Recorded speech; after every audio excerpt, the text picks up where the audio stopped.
Electric arc. Okay. It has a place in some usage, but I can tell you, generally speaking, there's only maybe one variety of electric arc welding that might be suitable for aircraft work, and this is not it. There's one type of electric arc welding that's called shielded metal arc welding. The American Welding Society uses the designator SMAW. This uses a consumable electrode. It's used commercially if we want to assemble heavy gauge steel. If we're working on a bridge or we're working on heavy fixed steel, it's an acceptable process for that application. But if we're welding aircraft, the intensity of an electric arc is too great. The temperature is right around 10,000 degrees. So if we want to assemble very thick plate, it might be useful for that. But for welding aircraft, usually it's 2 quarts of a process for welding thin material. What I do want to spend a little bit of time in it because occasionally you have to repair materials that are relatively thick, and electric arc welding that uses this process is probably the preferable choice of things to use. Occasionally people damage the tug that we use to tow aircraft with. You know, it's got made out of heavy steel plate, and they have to weld new plate into position. Well, this would be the type of welding we would do. The Americans, or at least most people, refer to this type of welding by common terminology. It's called stick welding. What we're doing is we're creating an electric arc between an electrode and a work surface. So electricity is actually jumping the gap and creating the heat that's necessary for fusion. What happens is the electrode is consumed in the process, and the electrode is used to build reinforcement on the material as well as to furrow into the material in order to create a degree of penetration into the surface. So the electrode is consumed in it. You have to have materials that are electrically conductive in order to be able to use this process for welding. So we can, anything that's electrically conductive, most steel, aluminum, anything that is generally weldable, we can usually use a shielded metal arc welding for welding. What I can tell you also is, in this welding process, because it's so coarse, it's going to produce a cover on top of the weld that's called slag. And that slag has got to be chipped off after the weld has been completed. And what the slag reveals after it's been removed is just a weld bead that's beneath it. When that electrode is being consumed, there's a flux covering that's on the electrode that changes to a gas. And the gas is really what protects the weld during the welding process in order to prevent oxygen from reaching the area that's molten, and that prevents oxidation.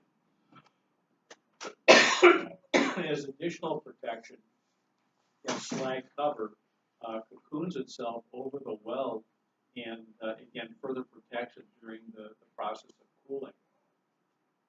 You can kind of think of this process as, kind of in simplistic terms, if you were to take a hose and kind of squirt it into a patch of dirt, what the hose is doing in the water is actually kind of furrowing into the dirt, and then what it leaves behind momentarily is kind of like a bubble of water on the surface. So you're kind of doing the same thing in the process of electric arc welding. You're actually furrowing into the material by using the electric arc, and the electrode is being deposited into the work surface in order to produce the bead that you see on top of the surface. What I can show you too, to kind of cut right to the chase, let me show you kind of like something that's been electrically arc welded. Maybe kind of give you an idea. Something like, let's see, this. Here's an example of a plate that has got different types of electric arc beads in it. You can kind of see the net effect. When you set the machine up with the correct amount of amperage, you're going to have a nice even ripple on top of the surface. You're going to have some degree of penetration. You're going to have a convex bead that's on it. But you'll notice you've got a nice even ripple on the surface of it. But if you misadjust the machine or you mishandle the electrode, there's numerous types of defects that can occur in electric arc welding. You have to adjust the amount of amperage based on the thickness of the material that you're welding. So if the amperage control is set too low, you're going to end up with a surface weld. The amperage is really the heat control in welding, so you're not going to have enough penetration into the material. And also what you're going to find is the bead is going to be kind of,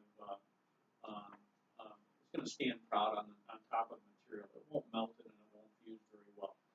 On the other hand, if you misadjust the equipment so you've got too much amperage, you're going to end up with something that looks like this. The big tip-off in electric arc welding, if you've got the machine set up with too much current, is you've got spatter. These are tiny little droplets of metal that have kind of come off of the electric arc because the electric arc is too intense. So it's not being concentrated in one particular spot in order to make the bead. So you end up with a lot of little tiny deposits of welding spatter that would be kind of random as a result of the electrode not being consumed uniformly.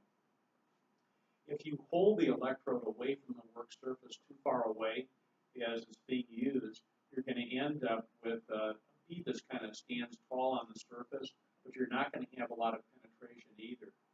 The key thing, I think, when you're electric arc welding in this process is to try to maintain the same distance with the electrode to the work surface. And that's difficult to do because the electrode is being consumed as you're welding. So what you have to do is you have to kind of consciously reposition the electrode closer and closer and closer to the work as the electrode is being consumed. If you don't do that, you just kind of hold a distance away from the work, the electrode kind of jumps a gap that's too big and it produces an irregular bead.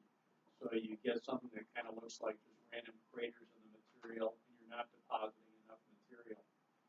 If your travel speed is really slow when you're electric arc welding, you're going to produce a mound of material from the deposition of the electrode on top of the surface, and it's going to look like this. There's danger also in doing this as well, because that slag cover that you're producing in welding can sometimes get trapped inside of the weld bead, and it more likely than not happens when you're not careful with your speed of travel. If you just pile on loads of welding rod as you're trying, or electrode as you're trying to weld, sometimes the slag cover gets incorporated into that molten puddle, and you'll end up with the slag inclusions that are in the surface, and it's impossible to remove them later. So you can contaminate the weld with some of the slag. Also, too, another operator error in sometimes in electric arc welding, if the electrode is passed down the material too quickly, the bead that you're producing is going to be stringy, so it'll have points in it that's kind of indicative that you're moving too fast with the electrode. There was a trick that an old-time welder gave me a long time ago in being able to weld, and there's an acronym that I want you to remember in electric arc welding. The acronym is called CLAMS. The acronym stands for current, which means that you're going to have to reference a chart for the selection of the amperage that you're using based on the thickness of the material. So you have to adjust the machine to a particular amount of amperage. The other thing that you have to be cognizant of is the length of arc. As the electrode is being consumed, you're going to have to get closer to the work surface in order to maintain the same arc length. And we're usually looking for a distance of about a 16th inch to an 1/8 inch away. But again, if you're not aware of that in your welding, eventually the arc is going to be extinguished because there's too much of a gap between the tip of the electrode and the work surface. On the other hand, if you get too close, you can actually short the electrode onto the surface and it gets stuck. So again, you have to kind of control the length of the arc. The other thing that you have to do is you have to hold the electrode at an angle. In the illustration, they recommend about 20 to 25 degrees, but that's kind of varies depending upon what you're going to do. But understand, when you're welding, you're trying to furrow into the material, so you need kind of a jetting action with the arc as it's creating the furrow. Also, you need to be able to see where you're going. So you can't hold the electrode perfectly perpendicular to the work surface. You have to hold it at a slight angle to kind of see where you're going. And at the same time, you have to dig into the material to create a crater. So that's the reason why they have an angle on the electrode. The manipulation, there's every particular welder has its own variation of how they like to weld. What I I like to do as a general purpose method of manipulation with the electrode, I like to make a series of overlapping circles, kind of like what I do in gas welding. But what I'll do is I'll hesitate at about the 11 o'clock position when I'm welding, or at least when I make the first circle, and then I'll hesitate for a brief instant. Then I'll overlap the circle again and hesitate at the 11 o'clock position. So what I'm doing is I'm creating a series of overlapping circles as I'm welding. The hesitation part of the overlap allows the crater to fill with molten material from the electrode. So I'm moving across really quickly. What I'm doing is I'm creating the crater as I'm welding from the electric arc, but I want to backfill the crater with a melted electrode as I go. Do you kind of see what I'm talking about? So again, hesitate at the 11 o'clock position. Everybody kind of has their own trick of the trade of what they kind of like to do. And to kind of give you an idea, I'm going to show you this.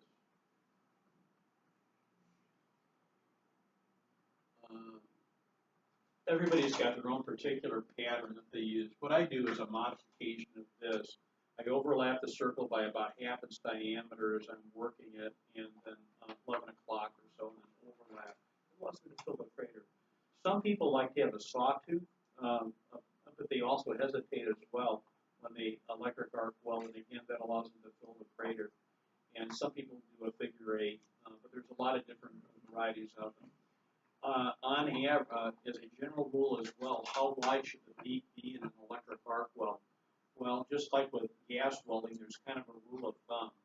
Whatever the electrode diameter is, we're looking for a beak width that's about 3 times the electrode diameter, and that generally will give you enough area for fusion that would be sufficient for fusion. So that's the idea. Let me show you kind of a picture also of what's happening in electric arc welding. This is kind of a cross-sectional view of showing you what's going on in the process. You have electricity that's creating the arc, obviously, and that provides for transfer of the molten metal of the electrode into the work surface. But there's some things that they kind of point out that are kind of important. The number 1 that they're illustrating in the illustration, that's obviously referring to the angle that the electrode has to be at. So maybe a 15 to 20 degree angle. Number 2 is pointing to something that covers the electrode itself. The electrode is clamped into part of the equipment that holds it, that provides for the current. But this thing is baked onto the surface of the electrode. That would be the flux covering that's on the electrode. So there's a flux cover. The flux cover is sacrificial. When the electrode is consumed, the flux cover forms a shielding gas that works to occlude or prevent oxygen reaching the surface of the metal. So as that flux cover is kind of burning or giving away, that's the gaseous cloud that you see around the area that's being welded. Number 3, they're pointing to the electrode itself. This would be actually the metal of the electrode. So that would be the electrode core. Number 4, they're pointing to the gaseous cloud. So when the electrode is consumed and the flux covering is also consumed, it's producing a gaseous cloud that prevents oxygen from reaching the molten metal. That will cause oxidation. So we want to prevent that. That will impair fusion. So that's a gaseous cloud. Number 5, this would be the arc. That's the arc of the electrode. The metal transfer that is created in that arc stream. And there's other things that are also being carried with it as well. That flux covering has also got deoxidizers and scavengers and slag formers in it as well. So the arc is also kind of like the transferring agent for all of those things that are part of the flux cover.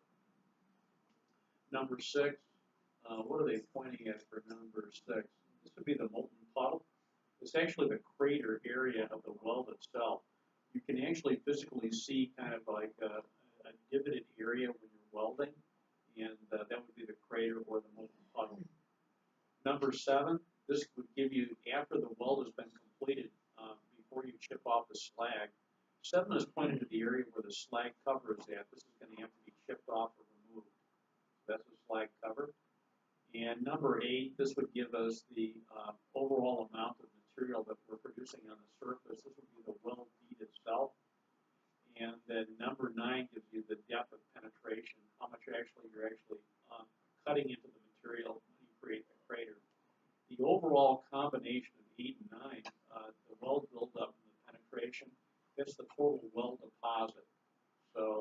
material is actually being consumed or actually used in the weld. Number 11, this is the heat affected zone. Even though it's not technically being welded at subsurface and also adjacent to the weld bead, it's influenced by the heat. So they refer to that area as the heat affected zone. And number 12, this would be the unaffected base metal. Down at the bottom, it's asking you a couple of things. It's asking, list 3 ways by which deoxidation or prevention of iron oxide as a formation is accomplished in small welding.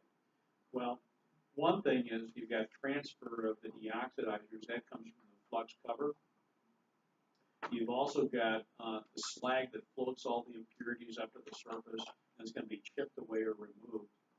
And then we've got displacement of air, usually by that gaseous cloud that's being produced. So, but again, this is kind of what's happening in stick welding. You may ask, well, what kind of applications do we use stick welding for? Well, here's a good application for stick welding. In the commercial world, where we've got equipment or machinery that's been so badly damaged by erosion, we have to build the surface back up again. There's a technique that's called padding. And what they do is they have bead upon bead upon bead of material that's used on the surface in order to build the surface thickness back up again. So if you look at a lot of excavating equipment where the excavator has been eroded away from just digging in dirt, it's not economically feasible to replace the bucket or replace what a piece of equipment they have.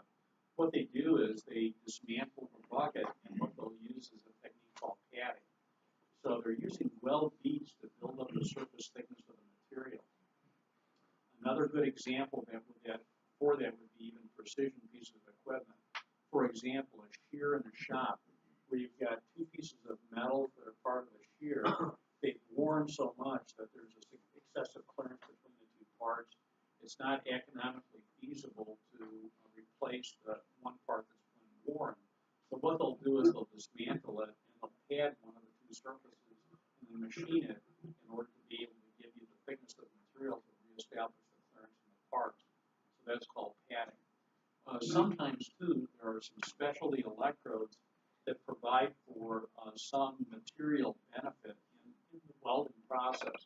They might provide a hardening agent like stellite that is used to provide a surface treatment of that metal so that it will prevent further erosion of the part. So there's a lot of tricks that they can actually do in the padding operation. But again, sometimes for a commercial part, it wouldn't be feasible to actually replace the part. They'll repair it by padding. It's something that can be done. Let me see if I can find you maybe a video to kind of show you a little bit about stick welding. I don't have one kind of quick, but it's kind of, if I see if we can find one real quickly. Kind of question. Sure. So for the padding for something like commercial use, are they able to just continuously re-weld over it? The answer is yes. So eventually you may get to a point where maybe no, but for the near term anyway, what they can do maybe 1 or 2 times they can pad the part. That might be possible to do. But there's probably a limitation too. You have to have some material to kind of weld to. If there's a hole in it or something that isn't going to work, the answer may be no. So there's sometimes an option for some of it.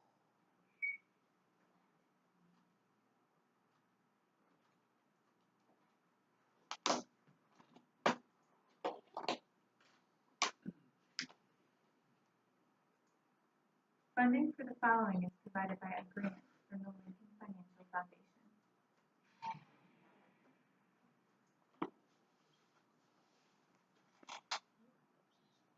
I have no idea if it's going to be of any value. I just kind of randomly picked it up and used it.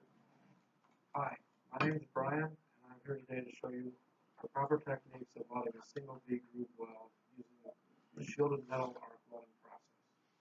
First, you'll need 3 pieces of material, 2 pieces of 1/2 inch 3 by 6, which are beveled each at 30 degrees. You'll need a backing strip, which needs to be a minimum of 3/16 for the shielded arc welding process. You'll want to be sure that you grind off the tool scale on the front of the backing strip, on the front of each bevel, about 1/8 of an inch, and on the back of each bevel, about 1/8 of an inch.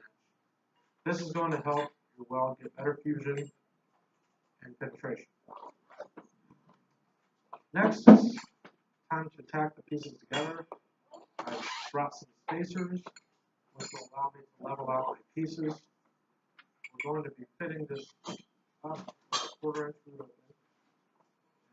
And I've got another spacer for that, which is 1/4 inch thick. You want to center this the best you can on the vacuum strip, because we're going to be using the beginning and the end of the vacuum strip, which is slightly longer than the pieces that we'll weld. Now we'll start by putting a tack weld in each corner. Next, we're going to go ahead and tack these pieces together. I've decided to use the 60-10 electrode to tack these pieces up because they tend to burn a little bit quicker and start a little bit easier.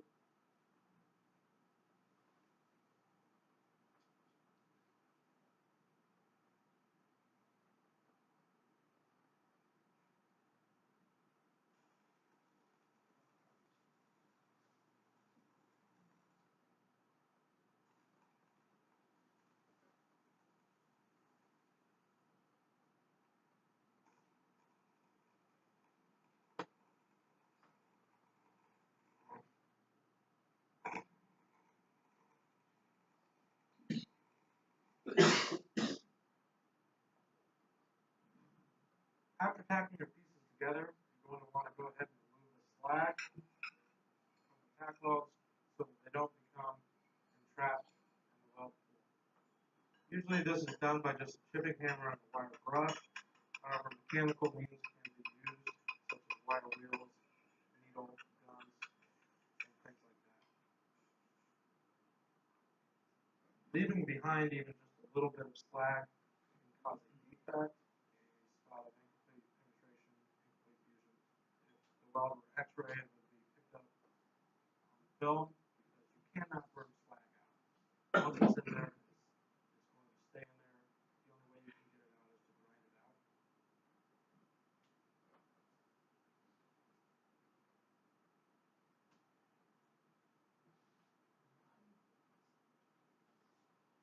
It's now time to make the root pass, which is the first weld in the groove. The root pass will have an electrode angle of 90 degrees and a travel angle of about 15 degrees. You'll be going at a travel speed of about 13 inches per minute in order to make a weld which is approximately 5/16 of an inch wide. Going too fast, your weld will not touch both pieces. Going too slow, you could get poor fusion. It's important when doing your root pass to start at the very beginning of the vacuum strip and end your weld at the very end of your vacuum strip. This way you're keeping cold starts and large craters outside of the weld.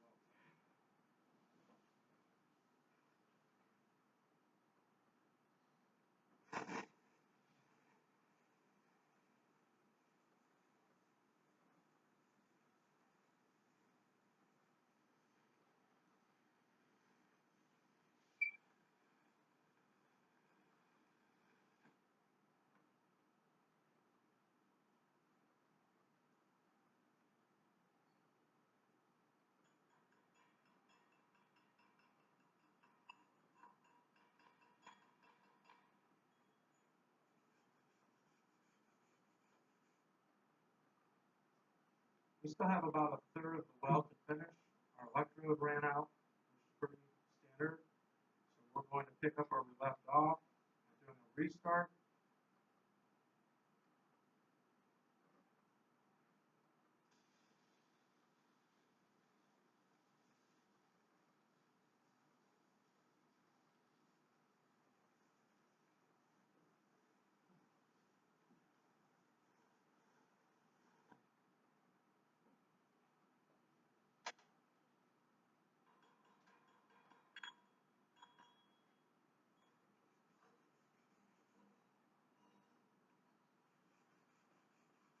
We're going to go ahead and do our second pass now. The second pass will be laid upon the piece which is farthest away from you.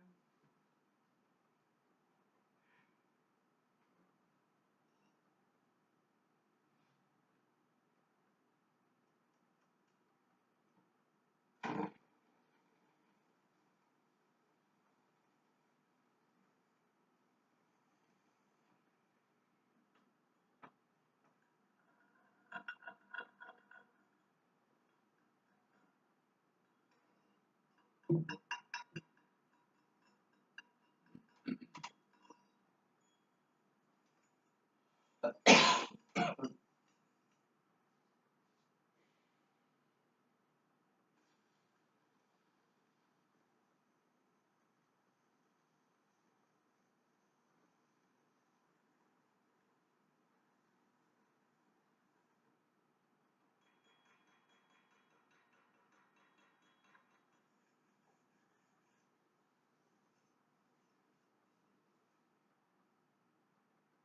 doing our third pass now to complete our second layer of weld. And we'll be angling towards the piece that's closest to you.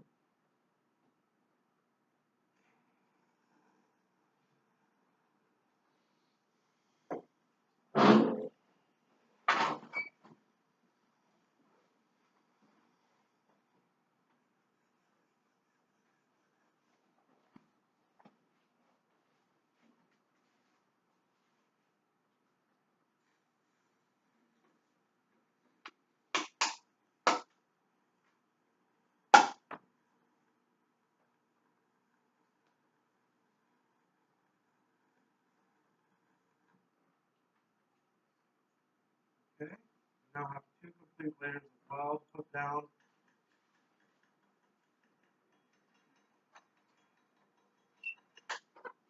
Very important to maintain a proper arc length, a good travel speed, and proper electrode angles. That way your weld is going to be nice and level.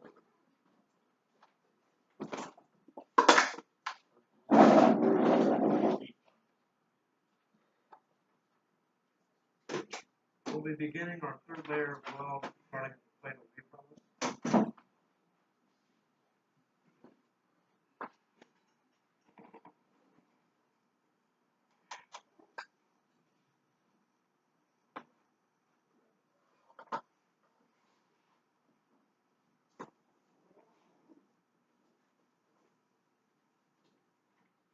This process doesn't lend itself to a great deal of penetration per pass of welding.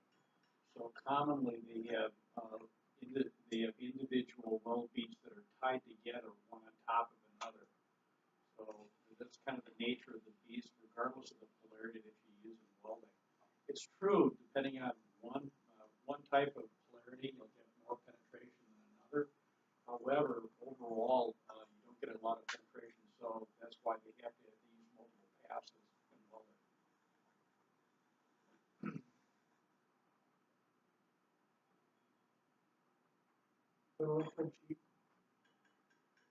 Depends on the electrode.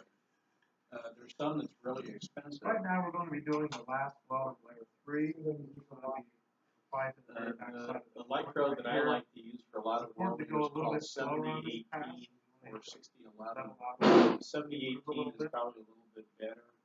I like it because of the arc, that it gives it some more stable arc.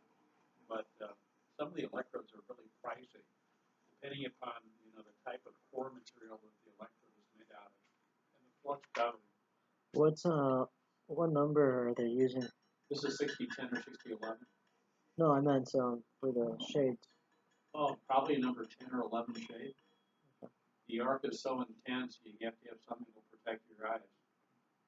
This is also I don't think it's an auto darkening helmet either. He has to flip it down in order to kind of guard his eyes. But he started out with group passes, and then ultimately he just fill up that deep groove with multiple passes as well in order to finish it off. Okay, we've now completed layer 3. Layer 4 is a very important layer because this is the layer for the cover pass, and we need to be sure that we don't overfill layer 4 so that we've got a nice edge to begin the first bead of our cover pass.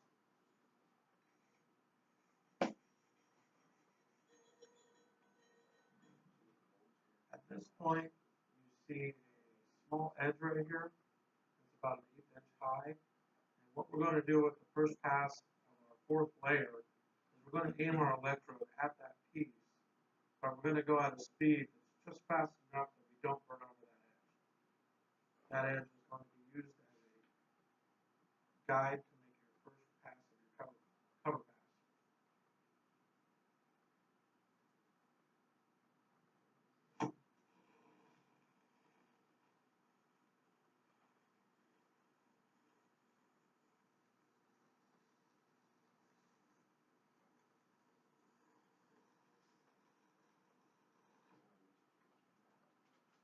Once you remove the slag from this weld, you should see the top edge of the plate should be left unwelded.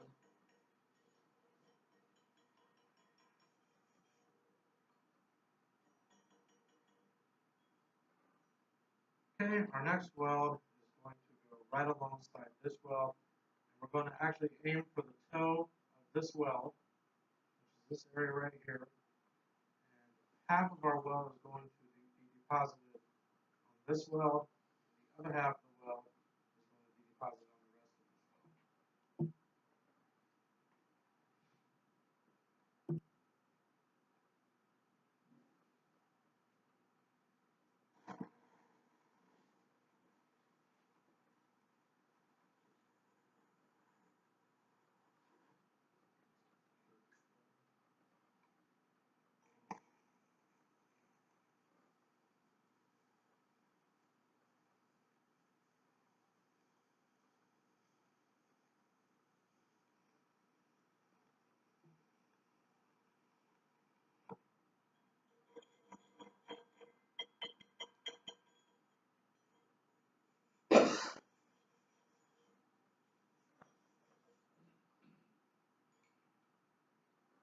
Now we're about to lay the cover pass on the material.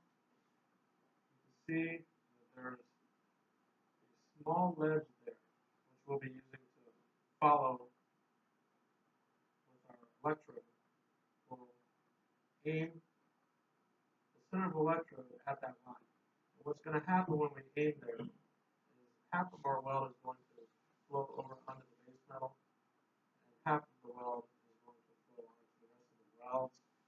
And that's the whole reason that we ground that mill scale off the piece in the first place, so that it would fuse nicely to the material.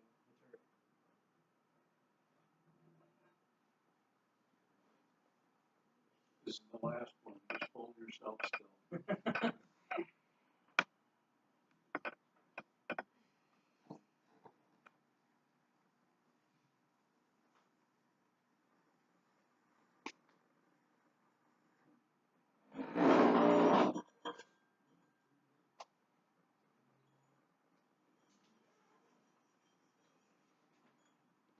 The next weld on the cover pass is going to be laid right beside the first pass. And once again, we'll be aiming for the toe of that weld. And half of the weld that we're depositing now is going to go over top of the first weld of the cover pass. And the other half of the weld will be deposited on the rest of the metal that's already in the joint.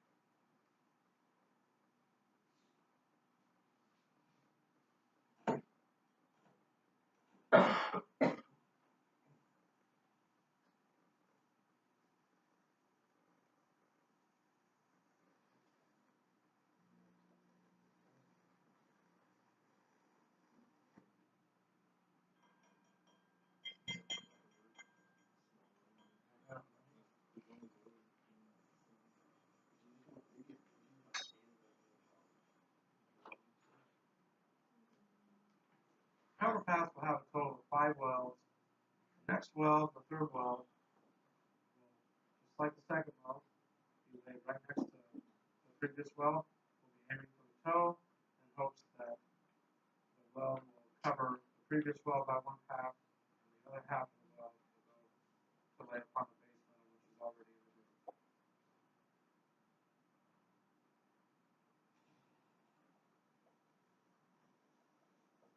Relatively big wide circles because it's going to cover almost the entire welded area.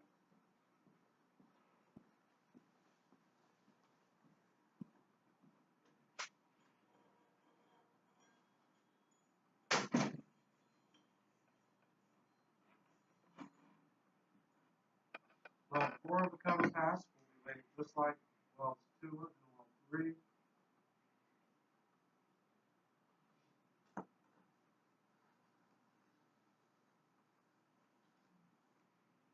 Okay, we're going to finally deposit the last weld on this test.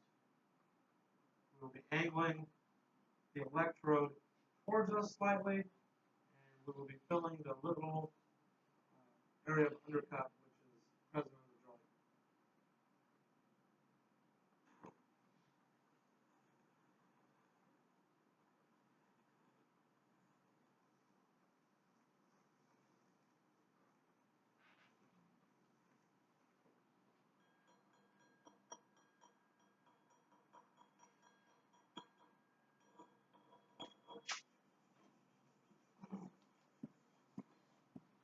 Now that our weld is completed, you can see that this has very good fusion.